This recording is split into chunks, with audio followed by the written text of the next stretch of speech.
नासी मीरवा गोचाणी जे तालके शुजाबाद में चौमासी बरसातन तबाही मचाए छॾी आहे। हर तरफ़ पानी पानी आहे।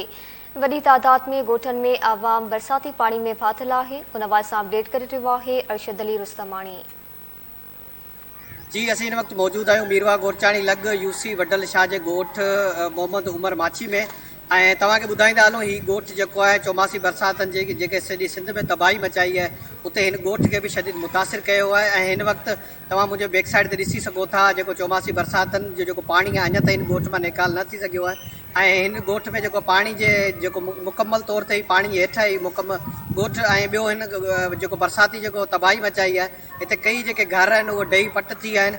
ऐं ॿियो तव्हांखे ॿुधाईंदा हलूं हिते जेके माण्हू जेके आहिनि घरनि मां जेके निकिरी ऐं जेको गवर्नमेंट जा स्कूल आहिनि उन में पनाह वठी विया आहे। ऐं उहो तव्हांखे स्कूल तव्हांखे ॾेखारूं त उन्हनि स्कूलनि में बि जेको मुकमल तौर ते जेको पाणी बीठल आहे गोरे गोरे जहिड़ो। ऐं माण्हू जेके आहिनि उन्हनि पाणियुनि मां गुज़री उन स्कूल में पनाह वठण ते मजबूर आहिनि कि जेको गवर्नमेंट तरफ़ां जेको टेंट फराहम कया वञनि ऐं खाधे पीते राशन जो जेको आहे उहो बंदोबस्तु कयो वञे। जी।